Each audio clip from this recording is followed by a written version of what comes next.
الفرنسية الدكتور منصف Slaoui. Monsef Slaoui, bonjour. Bonjour. Je dis bonjour parce que c'est le matin chez vous, ou en Philadelphie, aux États-Unis. Alors, je rappelle, il me faudrait une heure pour égrener votre CV. Je rappelle que vous êtes spécialiste en immunité en vaccin. Vous étiez jusqu'à une date récente le directeur de la recherche et de développement de GSK. Je rappelle que GSK, c'est l'une des plus grandes boîtes au monde. C'est un géant pharmaceutique. Il y a quasiment 15 000, vous me corrigez si vous êtes tort, il y a quasiment 15 000 chercheurs dans cette entreprise de ce géant de pharmaceutique. Et actuellement, vous êtes membre du conseil d'administration de 9 sociétés en biotechnologie. C'est pour dire que vous êtes une sommité mondiale dans le domaine du vaccin. Première question, c'est un peu personnel. Comment vous êtes venu justement à ce monde du vaccin et des médicaments? Écoutez, j'ai du mal à entendre la question, mais je pense que vous m'avez demandé comment j'ai rejoint le monde du vaccin. Oui. C'était un mélange de passion pour la biologie, en général, le fonctionnement du corps humain, et en particulier pour l'immunologie, d'une part, et d'autre part, un effet du hasard, parce que pendant que ma future épouse et moi-même faisions notre entraînement postdoctoral aux États-Unis, en 1983, le sida est apparu et la nécessité d'essayer de découvrir un vaccin contre le virus du sida, HIV, a fait que mon épouse, qui est virologue, a été engagée par une société basée en Belgique qui s'appelait à l'époque SmithKline Rite et qui est en fait une partie de ce qui est devenu GlaxoSmithKline. Et on a décidé de retourner en Belgique pour qu'elle dirige une équipe de recherche qui avait pour objectif de faire un vaccin contre le virus du sida. Et moi, je suis retourné, j'étais professeur à l'Université libre de Bruxelles, mais pendant à peu près 3 ans, j'ai conseillé cette entreprise et j'ai découvert vraiment une passion pour la vaccinologie et les vaccins, et surtout pour l'impact qu'ils ont sur le monde et sur l'humanité. Et donc, c'est comme ça que j'ai été exposé. Et j'ai rejoint la société en 1988 et j'y ai passé 29 ans, toute ma carrière, jusqu'à ce que je prenne ma retraite il y a à peu près presque 3 ans. Oui. Alors, vous vivez aux États-Unis. Enfin, actuellement, c'est l'un des plus grands foyers. Et quand on regarde ce qui se passe aux États-Unis, c'est un peu inquiétant. Il y a 20 000 morts jusqu'à maintenant. Comment vous expliquez qu'un pays aussi puissant, aussi développé que les États-Unis, puisse vivre une situation pareille? Oui, c'est vraiment, ça nous rend tous humbles de comprendre en fait que les maladies infectieuses sont extraordinairement dangereuses pour toutes les populations du monde.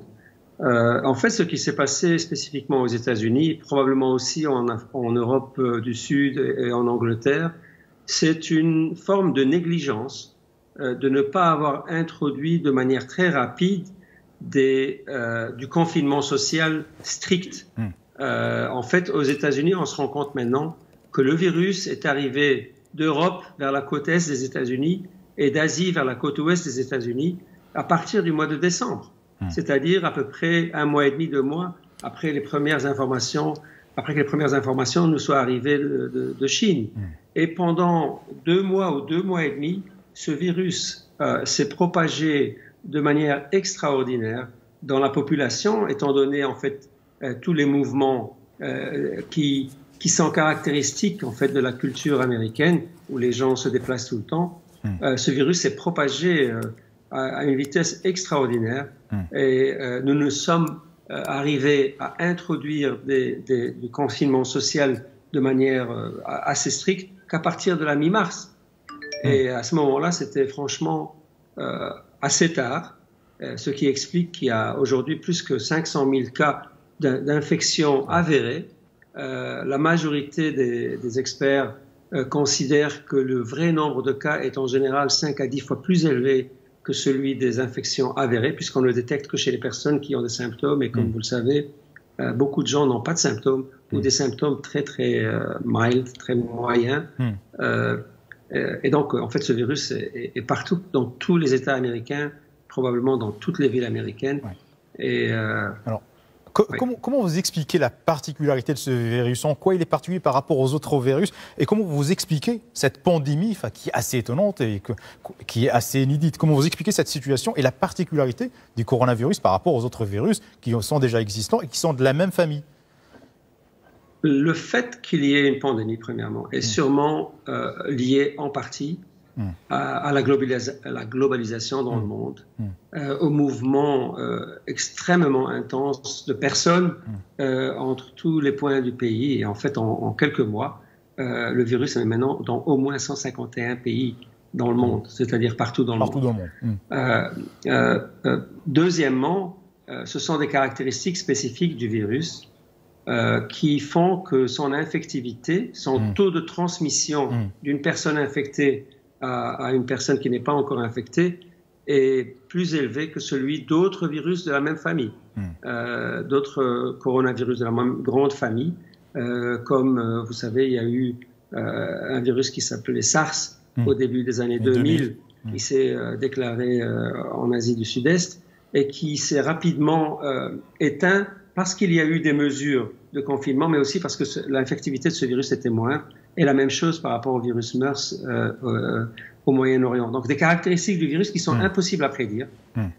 Par contre, je vais dire que plusieurs personnes, dont moi-même et plusieurs experts dans le monde, après la crise Ebola, avec la crise Zika, donc il y a quelques années, 2009, 2010, 2011, nous avons tous parlé, 2016, nous avons parlé de la nécessité d'être préparé contre une pandémie. Parce que c'est pas est-ce qu'une pandémie va arriver, c'est plutôt quand va-t-elle arriver et quel genre de virus va être responsable de la pandémie. Malheureusement, c'est arrivé en fait beaucoup plus vite que beaucoup plus de personnes croyaient. Alors, il y a la question que tout le monde se pose en ce moment, c'est la question, est-ce qu'il y a une possibilité de trouver des médicaments et une thérapie, et notamment un vaccin à ce coronavirus et à cette épidémie? Est-ce qu'il y a des possibilités maintenant? Comment vous voyez cette possibilité-là? Est-ce que c'est bientôt, c'est proche? Et combien ça pourrait prendre de temps? Oui. Alors, en ce qui concerne les médicaments, c'est-à-dire pour traiter les personnes qui sont déjà infectées, il y a pratiquement 800 études cliniques de par le monde. Extraordinaire. Un taux d'activité vraiment extraordinaire. Et je dirais qu'il y a plusieurs familles d'approches de médicamenteuses. Une famille d'approches, c'est celle de médicaments qui inhibent le virus, qui l'empêchent de se répliquer dans l'individu. Et par exemple, l'hydroxychloroquine est un exemple, et je sais qu'il est controversé, il y a des publications positives et négatives. Heureusement, il y a maintenant de bonnes études cliniques faites comme il faut qui vont nous donner des conclusions. Il y a un autre médicament par une grande boîte pharmaceutique qui s'appelle Gilead, qui a montré quelques résultats positifs très récemment. Je suis optimiste, étant donné la rapidité de cette maladie et la présence de beaucoup de personnes infectées, que les études cliniques qui sont en cours vont se dérouler rapidement. Et je pense que d'ici à la fin du mois de mai, par exemple, ou en juin, on va savoir si certaines de ces stratégies de bloquer le virus, quand il est déjà dans notre corps, fonctionnent. Il y a une deuxième famille de médicaments qui tempèrent la gravité et l'agressivité de la réponse immunitaire que notre corps fait contre le virus. Parce que malheureusement, dans beaucoup de cas de décès et de maladies graves, la maladie provient de la force avec laquelle notre système immunitaire répond contre le virus. Alors, il y a des stratégies de médicaments qui sont déjà approuvés pour d'autres utilisations, pour les maladies auto-immunes, qui sont en train d'être testés, et de nouveau, des résultats seront disponibles dans plusieurs semaines qui viennent. Un troisième type d'intervention est d'utiliser des anticorps monoclonaux qui ressemblent de manière synthétique au fait de prendre du sérum d'une personne qui a été guérie, qui s'est infectée mais qui a été guérie, qui a maintenant des anticorps contre ce virus, et essayer d'aider le système immunitaire de patients malades en ajoutant plus d'anticorps, plus d'immunité contre le virus. Je suis optimiste que dans les quelques mois qui viennent, nous allons avoir des interventions. Leur degré d'efficacité est difficile de prédire aujourd'hui, mais je pense qu'on va pouvoir diminuer la morbidité, la mortalité, la longueur du séjour dans les hôpitaux et par conséquent diminuer la pression sur l'infrastructure hospitalière de par le monde dans tous les pays. Alors en ce qui concerne les vaccins, et ça c'est quelque chose où je suis directement impliqué, de nouveau, il y a plus de 30 vaccins en développement préclinique, c'est-à-dire testés dans les animaux, et il y a 2 vaccins qui sont déjà arrivés dans les études cliniques. Ce qui est extraordinaire, c'est que la séquence ADN, DNA du virus a été distribuée pour tous les scientifiques du monde le 13 janvier 2020.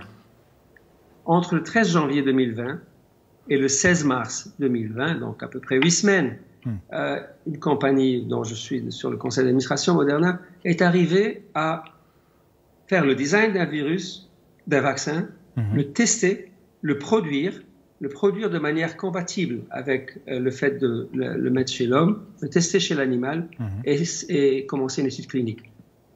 Ce processus, en moyenne, prend combien de temps? 3 ans, 5 ans, 7 ans. Ça a pris 7-8 semaines pour commencer les études cliniques. Alors, une fois qu'on est en études cliniques, il faut suivre 2 ou 3 étapes de développement. Étant donné l'urgence, il est possible qu'on fasse cela en 2 étapes. Je pense que d'ici à la fin de l'année, on va savoir si ce vaccin, ainsi que d'autres, est safe, donc son innocuité est adéquate pour l'utiliser chez les gens sains. Et deuxièmement, si on a des évidences sur son efficacité. Alors, on sait déjà que ce vaccin et quelques autres sont capables de produire une réponse immune qui bloque le virus dans un tube. On commence à savoir que ce vaccin, en particulier, et peut-être un deuxième, est capable de protéger des souris contre l'infection par ce virus.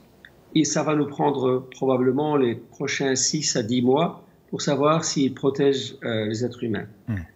Je suis très optimiste qu'on aura plusieurs vaccins contre ce virus. Le problème, c'est pas d'avoir le vaccin. Le problème, en fait, c'est de produire assez de vaccins, une fois qu'on l'a, pour protéger 8 milliards de personnes. Parce qu'il faudrait, il faudrait une quantité avec des milliards de vaccins pour pouvoir vacciner tout le monde.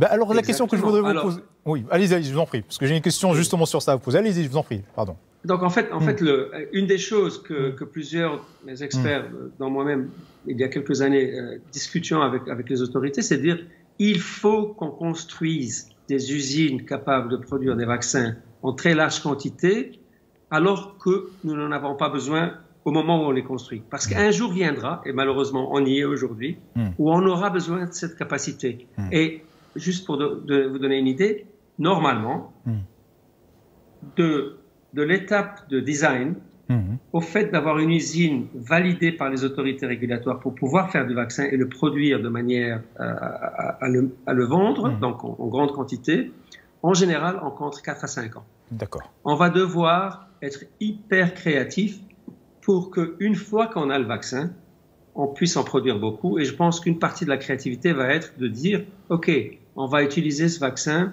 chez les personnes à plus haut risque. On va utiliser ce vaccin chez les personnes qui sont dans la santé, donc les médecins, les infirmiers, etc., en première ligne. Et puis, petit à petit, on va augmenter la capacité de production. Et j'espère que parmi les 30 vaccins en développement, la majorité vont réussir. Et donc, tous ensemble, on va pouvoir, dans les années qui viennent, couvrir la population entière. Parce que c'est la question que je voulais poser, enfin vous avez répondu d'une manière indirectement sur ça, c'est qu'il y aura besoin dans le monde entier, donc il y aura tous les pays, et notamment les pays riches et développés, vont vouloir acheter ces vaccins. Alors va se poser la question des pays qui n'ont pas des moyens, comme ces pays riches. Par exemple, si on prend le Maroc, par exemple, quelles seront les chances d'un pays comme le Maroc pour avoir ce vaccin bientôt? Enfin, bien sûr, quand ce vaccin sera distribué et mis en vente. Nous allons avoir des questions éthiques énormes.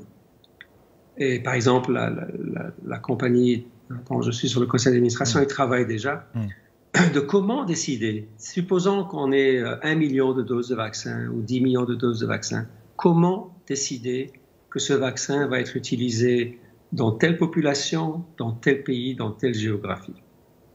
Notre préférence, c'est que ce genre de décision soit prise par des autorités scientifiques supérieures, complètement apolitiques, dont l'objectif est d'optimiser la manière par laquelle on prend contrôle de cette pandémie. Ça veut dire que, si c'était moi, les points chauds où l'infection est encore très forte, la progression de l'infection est encore très forte, devraient par exemple avoir la priorité. Certainement, les healthcare workers, donc toutes les personnes impliquées dans la le santé, système de santé. parce que ce sont eux qui sont en première ligne. Et si eux sont malades, le reste n'ira pas. Et donc, qu'on y aille avec des approches qui sont géographiquement ciblées et risque et importance de la population ciblée. Mais ça va être compliqué. Moi, j'ai vécu la crise en 2008-2009 de la grippe porcine, où il y avait un risque de pandémie. Je ne sais pas si on dit porcine, swine flu. Oui, porcine. Et en fait, en tant que dirigeant de la compagnie GSK, on avait vraiment des problèmes où certains pays où nous avions des usines de production ont dit, si vous ne nous donnez pas les doses pour ce pays, en priorité, on va emmener l'armée qui va prendre contrôle de l'usine. Donc, ça va être compliqué. Ça, c'est la mauvaise nouvelle. La bonne nouvelle, c'est que je pense qu'il y aura des vaccins et qu'on a des stratégies de confinement, on peut en parler plus, pour attendre. Mais donc, il y a de la lumière au bout du tunnel, comme on dit en anglais. Je ne sais pas comment penser. Parfait. Alors, une autre question qui est liée à ce que vous venez de dire maintenant sur les stratégies de déconfinement. C'est-à-dire que là, on a des milliards de personnes qui sont confinées, qui sont chez eux. Alors, comment s'en sortir? Comment s'ouvrir? Comment déconfiner les gens? Comment vous voyez les scénarios, justement, de déconfinement et d'ouverture? Qu'est-ce qu'on pourrait faire? Je pense que ça va être par étapes. Et la première étape, franchement, c'est de respecter le confinement à fond, avec une rigueur absolue. Pourquoi? Parce qu'avant de commencer à potentiellement ouvrir, il faut que le taux d'infection descende. Si on a encore beaucoup de virus qui circulent dans la population, c'est pratiquement impossible de prendre contrôle de ce virus, sauf par vaccination. En masse, on y arrivera, mais on n'y est pas encore. Donc la première étape, d'abord, pour pouvoir espérer déconfiner, il faut qu'on confine à fond. La deuxième étape, c'est le fait de maintenant avoir des tests qui permettent de savoir si les gens ont été infectés sans symptômes et donc sont probablement, très probablement, immunisés contre le virus parce que l'infection leur a donné l'immunité et ils se sont débarrassés du virus. Ces personnes-là sont à beaucoup moindre risque et peuvent commencer à réouvrir l'économie, réouvrir un semblant de vie sociale. Mais il faudrait absolument, en même temps, en utilisant ces tests qui permettent d'identifier ces personnes, et là je parle d'utiliser des tests sur des millions de personnes, je ne parle pas d'utiliser des tests sur des gens qui ont des symptômes ou quelque chose comme ça, c'est sur tout le monde. On peut identifier les personnes qui peuvent être plus relâchées dans la société en termes d'emploi et d'activité, et on devrait confiner de manière très stricte les personnes à très haut risque en même temps pour les protéger. L'autre chose qui va être importante en même temps que la disponibilité de ce test qu'on appelle un test sérologique qui détecte les anticorps, ça va être la disponibilité d'approches thérapeutiques. J'en ai parlé. Probablement qu'en juin, on va être capable, je prédis, mais bon, j'espère que c'est vrai. Juin prochain, ce juin-là, 2020. Dans 2 mois, quelque chose comme ça, on aura des résultats robustes et solides qui ne sont pas liés à une opinion que tel médicament marche ou tel médicament ne marche pas, mais plutôt des résultats scientifiquement solides qui vont permettre d'intervenir sur les patients, de diminuer la mortalité, diminuer la morbidité. Donc, ça veut dire diminuer le risque pour les personnes et diminuer la charge sur le système hospitalier. En ayant ça, c'est-à-dire diminuer l'infectivité en étant strict dans le consignement, identifier les personnes qui ont déjà vu le virus et qui sont protégées, et ayant une stratégie thérapeutique confirmée, je pense qu'on pourra déjà pas mal ouvrir la population. L'étape suivante va être une étape qui sera liée à la disponibilité d'un vaccin et qui va mettre, je suppose, des années à arriver à protéger tout le monde. Mais comme on a discuté, on va pouvoir, en ciblant l'utilisation du vaccin, minimiser le risque. Et bon, on doit savoir, par exemple, aux États-Unis, c'est vrai que c'est terrible, il y a 20 000 personnes qui sont décédées en 6 semaines de ce virus. Chaque année, il y a 20 à 40 000 personnes qui décèdent de la grippe aux États-Unis, malgré le fait qu'il y ait un vaccin. Ça veut dire que les maladies infectieuses sont importantes, les personnes à risque sont très susceptibles et il restera malheureusement beaucoup de dégâts à la population humaine. Mais je pense que probablement d'ici à 2021, notre réalité ne sera pas, je pense, totalement normale, mais sera énormément améliorée en suivant les étapes que j'ai décrites. Et il y a une question aussi, peut-être que vous pourrez répondre, à laquelle vous pourrez répondre, c'est est-ce qu'une personne pourrait être immunisée après une contamination par les virus? Parce qu'il y a beaucoup de débats autour de cette question. Bon, la majorité des infections virales, si on recover, donc on survit rétablissement et on est de nouveau sain, aboutissent au fait que l'infection elle-même nous immunise contre une infection future. Sauf si le virus varie et change tout le temps, de manière à échapper à cette immunité. C'est le cas du virus de la grippe. C'est pour ça qu'on doit se faire vacciner chaque année. Contre le nouveau virus de la grippe. Ce virus Covid-19, jusqu'à présent, malgré un taux de multiplication extraordinaire, puisqu'il est probablement je pourrais dire entre 15 et 100 millions de personnes dans le monde ont expérimenté ce virus déjà. Donc il s'est répandu de manière extraordinaire, il s'est reproduit de manière extraordinaire. Sa variabilité jusqu'à présent ne suggère pas qu'il est capable d'échapper à la réponse immune qu'il aurait créée chez les personnes qui se sont fait infecter. Donc, je pense je serais très étonné que les personnes qui sont infectées et qui ont récupéré ne soient pas protégées. Je pense qu'ils sont protégés. Maintenant, elles seront protégées contre la maladie. Et je vois aussi qu'il y a plein de débats qu'on a détectés par PCR du virus ou pas. La majorité des vaccins ne protègent pas contre une petite infection. On se fait une petite infection, on ne se rend même pas compte, et puis notre système immunitaire se débarrasse du virus très vite, sans qu'on soit malade. Et donc, s'il se fait qu'on vienne et qu'on détecte est-ce qu'il y a du virus, il se peut qu'une personne immune ait du virus, mais elle ne sera pas malade. Alors, d'un point de vue de la transmission dans cette pandémie, ça pourrait être un problème, parce qu'il faudra comprendre est-ce que la charge virale que les personnes qui sont immunes ont est importante et capable de transmettre beaucoup, ou bien est-ce qu'elle est très, très basse. Et on va apprendre petit à petit, en fait. On découvre comment ce virus se comporte et comment l'immunité à ce virus se comporte. Alors, il y a une autre question, un autre débat qui est posé, et qui pose plusieurs problématiques, c'est l'utilisation des nouvelles technologies, des technologies digitales, justement dans cette sortie de crise. Et on l'a vu, et même pour le contrôle des personnes qui sont atteintes par le coronavirus, par exemple l'utilisation des applications, l'utilisation de l'intelligence artificielle. On a vu certains pays utiliser ça d'une manière massive, la Corée du Sud, la Chine. Comment vous voyez l'utilisation de ces technologies digitales, justement pour endiguer le coronavirus et sa contagion? Je pense qu'elle va être essentielle. Et j'espère que le monde va dépasser les questions de éthique, privacy, donc de vie privée, de vie privée, pour aider à se débarrasser de cette pandémie qui a complètement paralysé le monde. Donc, il y a effectivement des applications qui permettent, grâce à nos téléphones portables, de savoir avec qui on a été en contact.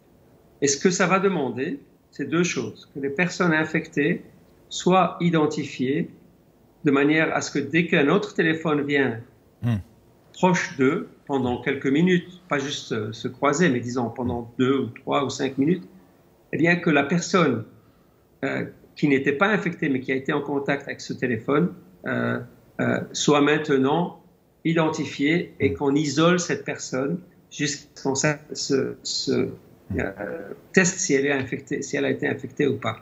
Je pense que c'est ce qu'il faudrait faire.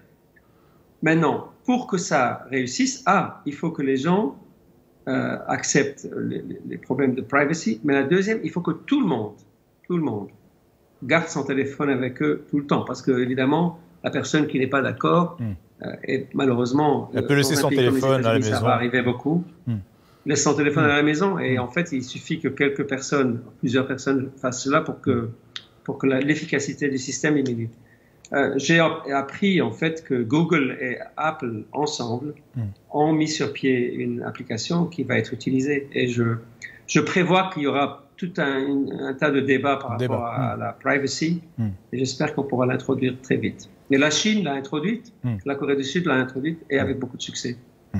Alors, dernière question, Dr Moncef Slaoui, le monde après coronavirus, comment vous le voyez? En fait, et c'est la beauté, je trouve, de l'être humain. On a un énorme challenge en face de nous, et on peut déjà prévoir, on voit déjà une créativité extraordinaire qui va faire qu'on va changer la manière, dans beaucoup de cas, dans beaucoup de secteurs, on va changer la manière dont on vit et s'adapter à une nouvelle réalité très vite. Par exemple, je pense que le e-commerce, donc le commerce par Internet, va exploser évidemment très très vite. Il y aura des conséquences sur les emplois, des conséquences sur plusieurs entreprises qui n'arrivent pas à se repositionner rapidement. Mais il y aura des avantages étant donné que toute une partie des chaînes de distribution qui existaient auparavant et qui chaque fois ajoutent du coût à ce qu'on achète va disparaître. Et donc je prévois que les coûts devraient diminuer et toute une série d'entreprises comme Amazon et d'autres vont encore proliférer beaucoup plus. Je pense que certains aspects comme le travail à partir du domicile, vont se répandre de manière très très rapide maintenant. Beaucoup d'entreprises se posaient la question, est-ce qu'on va permettre aux gens de travailler à partir de leur maison ou pas? En fait, on se rend compte aujourd'hui que beaucoup de fonctions différentes fonctionnent parfaitement avec les personnes travaillant à partir de leur domicile. De nouveau, plusieurs implications au niveau de la vie sociale, de la balance entre la vie familiale et la vie professionnelle. Je pense que ça va beaucoup changer. Je pense aussi que les investissements dans l'industrie de la santé en général et la découverte de nouveaux médicaments, la découverte de nouvelles méthodes de traitement, la découverte de nouveaux vaccins va prendre beaucoup plus d'importance. Et je voudrais ici ouvrir une parenthèse et juste dire, bien sûr, pour les personnes qui sont contre les vaccins, imaginez qu'il n'y ait pas un vaccin contre la rubéole, ou contre la rougeole, ou contre la diphtérie, ou le tétanos, tous ces vaccins qu'on prend tout le temps. Si on ne les avait pas, on vivrait tout le temps comme on est en train de vivre aujourd'hui, avec des virus qui sont encore plus infectieux et plus mortels. Donc, s'il vous plaît, il faut se faire vacciner, non seulement contre Covid-19 le jour où on aura le vaccin, mais contre tous les pathogènes pour lesquels on a des vaccins. Et on doit tous continuer à investir notre intellect et nos moyens pour faire plus de vaccins et de médicaments. Dans le sens négatif, ce qui va changer, je ne sais pas si c'est très populaire au Maroc, mais par exemple les vélos partagés. Hein, on vient, on met sa carte de crédit, on prend un vélo, on va d'un coin à un autre. Oui. Bon, il y a partout en Europe et aux États-Unis. Bon, moi, je prévois que ce genre de choses va avoir beaucoup de mal à rester parce que les gens vont se poser la question, mais qui est-ce qui a touché ce vélo avant moi? Qui est-ce qui a touché cette voiture de location avant moi? Qui est-ce qui a été dans cette chambre d'hôtel avant moi? Je pense que la restauration va changer dans le sens où probablement une plus grande partie de leur business va devenir take-out, donc délivré à la maison. Emporté. La manière dont les gens vont vivre leur vie sociale va évoluer et Et à mon avis, dans 4-5 ans, j'espère, on n'oubliera pas qu'on doit investir pour prévenir des pandémies et y répondre, toutes les choses qu'on est en train d'apprendre maintenant, qu'on n'a pas fait avant, premièrement. Et deuxièmement, on vivra une vie qui sera la nouvelle norme, ça sera normal et l'espèce humaine continuera. Merci beaucoup, Dr Monsef Slaoui. Je rappelle que vous êtes en direct avec nous en Philadelphie, aux États-Unis. C'était un vrai plaisir de vous recevoir. Enfin, je rappelle que vous avez une sommité mondiale dans le domaine du vaccin, ou d'immunologie. Merci beaucoup d'avoir été avec nous. مشاهدينا الكرام كنذكر بان الضيوف ديالنا اليوم كانوا هما الاستاذ محمد الدكتور محمد اليوبي مدير الاوبئه بوزاره الصحه. تكلمنا على الوضعيه ديال الكورونا فيروس الان حاليا في المغرب والاجراءات اللي خداها المغرب من اجل الحد من هذا الوباء هذا. كان معنا ايضا الدكتور منصف السلاوي اللي هو خبير دولي في علم اللقاح والمناعه. اذكر بانه الناس الحديث كان معه باللغه الفرنسيه بانه من اكبر المختصين الان في العالم في الميدان ديال اللقاح، وبانه كان سابقا هو المدير ديال الابحاث في شركه جي اس كي اللي هي من ثالث ورابع ولا رابع اكبر شركه في الادويه في العالم، وهو اللي كان مسؤول يعني تقريبا في واحد 15,000 باحث، هو اللي كان على الراس ديال هذا الشركه هذا القسم هذا ديال الابحاث، يعني بانه 15,000 واحد هو اللي كان المدير ديالهم. من بين الامور اللي تكلم عليها الدكتور منصف السلاوي يعني بانه الناس اللي ما تفهموش اللغه الفرنسيه بانه كاين الان حاليا تقريبا واحد 30 بحث على اللقاح في العالم.